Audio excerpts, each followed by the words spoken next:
Hey everybody, it's your boy Nathan Crash, and welcome to a very special episode of Bodied by the Internet. This one was suggested by one of our fans, actually. I promised I'd shout you out, so here's a shout out to Minty Flame Bandit, who suggested that I upload some more scary stories, and I figured why not. I kind of miss doing it, so as always, I'm gonna run you through how this works. Basically, I read a scary story from Reddit, a creepypasta website, or wherever. User submissions are gladly accepted. So if you guys want to, send something my way, go ahead and do that in the comment section. You can also leave it like on my Twitter at its Nathan underscore crash. I'll always check that stuff. I'll definitely look into those sorts of things. So feel free to do that.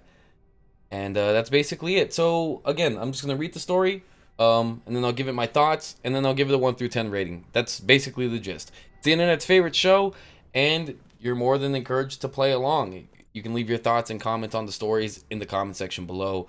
Um, all you have to do is basically like the video and then subscribe to the channel. And if you want to help me out even more, you can follow me on Twitch at twitch.tv/Nathan underscore crash, where I may or may not be doing these live. So if you want to interact with me while I do this, or give your thoughts on the fly as I tend to, like, you're more than welcome to join that discussion. I play video games, horror and not horror alike, so check it out.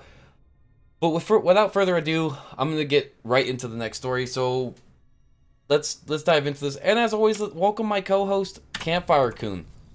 Oh, it's so good to have you back. It's so good to be sitting here once again. All right, so I'm gonna get right into this. Are you ready? Cause I'm not. But all right. I again I threw the dart at the board, and hopefully this one's a banger. I'm not gonna hold my breath super hard for this one because by the title alone, I kind of feel like I might have already messed up. So this is by user RichardSaxon, and it was uploaded at the time of this recording. Let me check my watch. Yeah, at the time of this recording, this was written or uploaded 17 hours ago, and it is called 42 years ago, we sent Voyager 1 into space to look for extraterrestrial life. Today, we found it. Alright, let's get into this. 42 years, 6 months, and 3 days ago, on the 5th of September 1977, a space probe was launched from Earth and sent on an endless journey through space. The probe, which was affectionately named Voyager 1, contains a multitude of information regarding humanity, including our language, our art, and in a more metaphorical way, our souls. Today, the little machine is 22 billion kilometers away from Earth, the furthest reach of our species. Though not a manned vessel, it's still a part of us. Despite its distance, we're still keeping contact with it. And during its journey spanning almost half a century, it has given us an insight into the mysteries of the universe we thought we could only dream about. My own father spent most of his life on the project, and I have since followed in his footsteps. I dreamed about taking over his work even as a 12-year-old kid, and eventually those dreams would land me at NASA's doorstep. Little did I know that only a few years into my work, the one question that has plagued us since the dawn of mankind would be answered, forever changing the course of human history. Are we alone? On the 7th of December 2019, I arrived to the office after having been called in at 4 in the morning. I immediately noticed the panic that had erupted overnight, with my coworkers scurrying around the office, confused, horrified, but seemingly excited about a picture sent from Voyager 1. Let's roll this up a little bit. Hope you guys don't mind. Okay.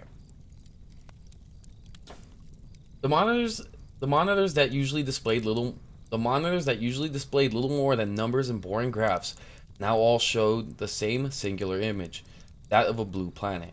I approached one of the screens and studied the photograph. In many ways, the planet resembled Earth, with vast blue oceans and split land masses. But none of the continents were recognizable to me, and the clouds hovering above were red, with a vague yellow tint. Hey Dan, what's this? I asked my neighboring coworker. At first he barely noticed my presence, too engrossed in his own work as he stared at the screen with a mixture of terror and anticipation. Hey, what's the picture? I repeated. It came from Voyager 1, he said, barely a whisper. It came from Voyager 1. I hope that's better. He said, barely a whisper. It was a ludicrous statement. The last image sent from Voyager 1 had been received in 1990, the famous pale blue dot, an image we'd posted on the wall of our office for inspiration. Since that fateful day, our engineers turned the camera off to save the probe's memory, assuring we could still receive more valuable data in the future. Don't be stupid. That's impossible, I said. They turned the camera off 8 decades ago. I almost said ages. Uh, something turned it back on, he said with a shaky voice. His choice of words confused me. Instead of indicating that a person had done it, he said something. What do you mean? How's that even possible? I don't know, but the signal that turned it on came from the planet on the picture. It overrode the system, effectively hijacking the probe. This is kind of cool. I actually kind of like the story so far. Normally, I'm not really into like the science fictiony no sleep stories, but this one's not bad. Actually, this one's really written pretty well, and I kind of like how the information's being thrown out. I looked back at the picture, noting its bright surface, an impossible image without a nearby star to light it up. But according to all available data, Voyager 1 should have been several light years away from the nearest star. The signal came from within the Oort cloud. Dan mumbled. Excuse me? I know, it's 300 years ahead of schedule. We rechecked it 5 times. It doesn't make any sense. Before I could ask any further questions, my supervisor called me into the main office. There, he showed me the transmission we'd received from Voyager 1. Apparently, it wasn't just the picture, but a sequence of numbers and codes hidden within the radio signal. Do you know what it means?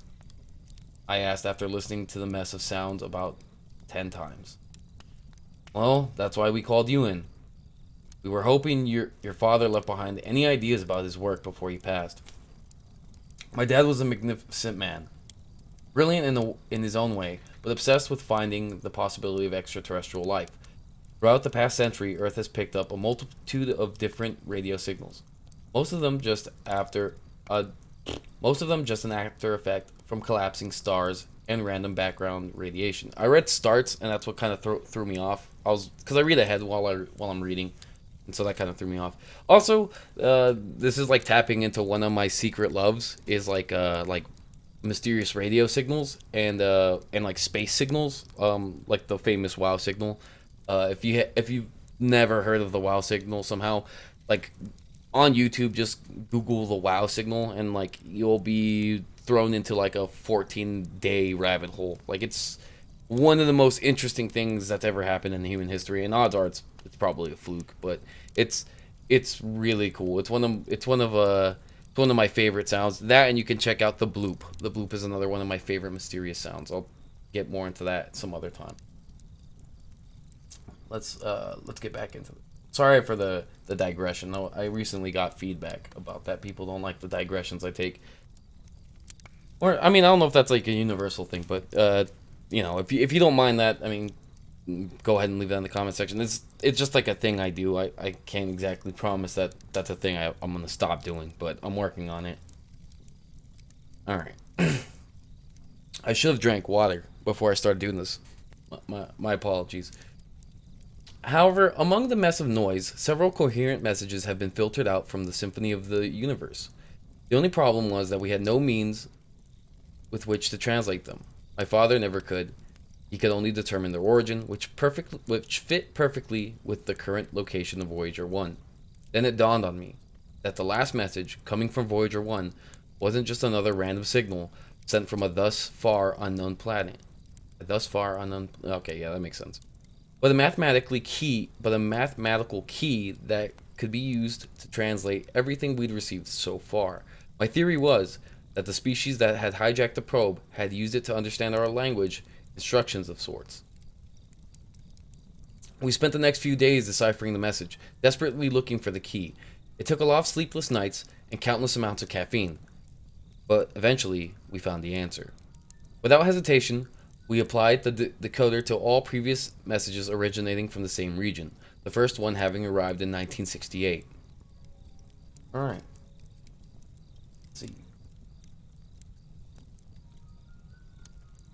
Let's see. 1968. Sorry, I'm just having a hard time moving. Perfect. Um, Though we had what was essentially an alien dictionary, the language they used contained so many foreign concepts, ideas we still don't understand. But what follows is the basics of what we've deciphered so far. December 7th, 1968. Is anyone out there? March 15th, 2003. Help, help, help. October 23rd, 2010. They are here. September 19th, 2011. We did our best. Sorry. Though the direct messages didn't make much sense on their own, the planet had emitted a continuous signal that seemed to contain a very comprehensive history of their world. As far as we could tell, their species first surfaced 10 million years ago, and has reached a level of technology that is so far beyond our own that we can't even begin to understand it. They make no mention of war, but they talked about a defense grid around their system, one that had been ineffective against a threat mentioned on several accounts. The most approximate translation of this threat has been termed the IDEX. Since the last distress signal in 2011, their planet fell silent. It was a heartbreaking discovery to finally find intelligent life other than our own, only to have it extinguished immediately. The more horrifying fact, however, was that their demise wasn't one of their own making, no. Their end had come at the hands of a far superior species, one able to travel through space only to wage war and destruction. Yet, despite their end, a final message was sent through Voyager 1. One that wasn't calling for help, giving us a detailed history, or ideas on how to reach them. Instead, they left us with a final warning, simple message, a translation key. All they said was, "You are next." Damn! Damn! You know what? This was I'm not gonna lie. I'm not gonna lie. I'm pretty hard on most no sleep stories, right? Like, I usually have like a pretty adverse reaction to like no sleep stories. But like high key, low key, this one kind of slaps. You know what I mean? I'm gonna give this one a solid 8.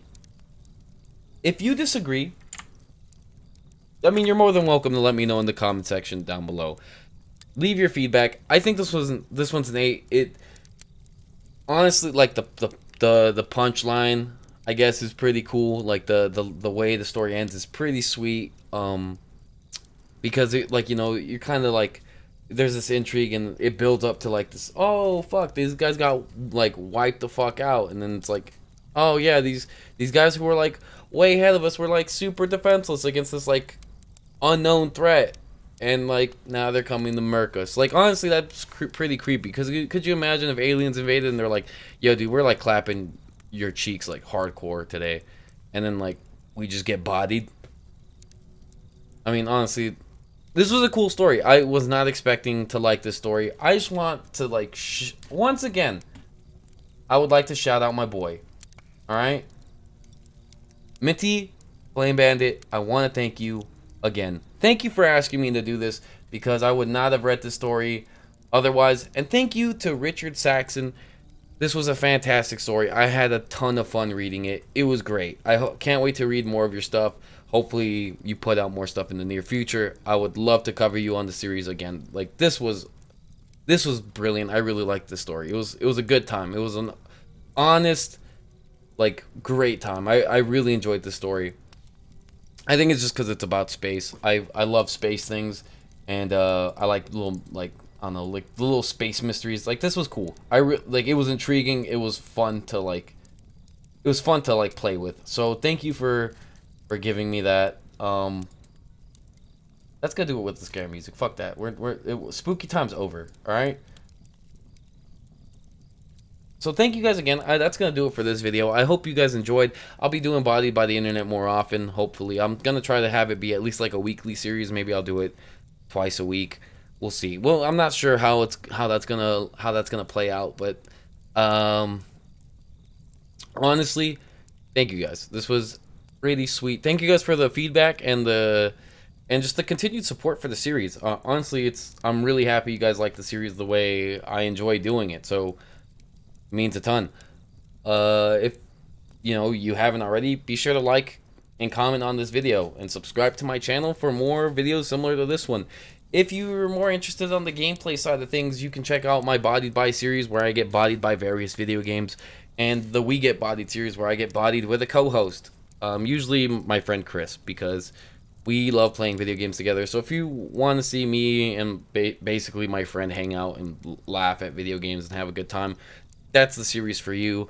Honestly, it's one of the most enjoyable series I've created so far. Like on my end, it's so much fun for me to do that series with Chris, and honestly, this is probably like my baby. This series right here, Bodied by the Internet, is probably my favorite series to do. It's a ton of fun because I love reading these stories. So again, I cannot stress this enough. Thank you guys for the continued support for this series and for my channel. And I'm gonna shoot you guys one last way real quick. If you guys can follow me on Twitch and like, you know, hang out with me sometime. I'm really close to becoming affiliate, so I'm real close to like, you know, actually maybe being viable to like be a full-time content creator. Let's not get our hopes up, but you know, that'd be sweet if you guys could go at least just follow me. I'm not asking you to subscribe or use your Twitch Prime or nothing like that. Just come hang out with me every now and then. If you're a huge fan of the series, I'll do a Bodied by the Internet live. I'll try to do that maybe once every other week, maybe once a week. We'll see where the demand for that is and how it falls in line with my schedule. But that's gonna do it for this one, guys. I hope you really enjoyed this video. Just have a beautiful night, day, whatever it is, wherever you are. Just have a good one. Try not to get bodied, and I'll see you guys on the next one. Have a wonderful. Just have a good one, dude. I'm just like really, I'm like on like a high. This story really had me going. Like I'm just really happy.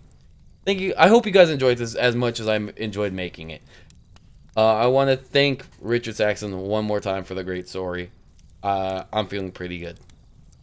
All right, guys. Have a wonderful night. Bye bye.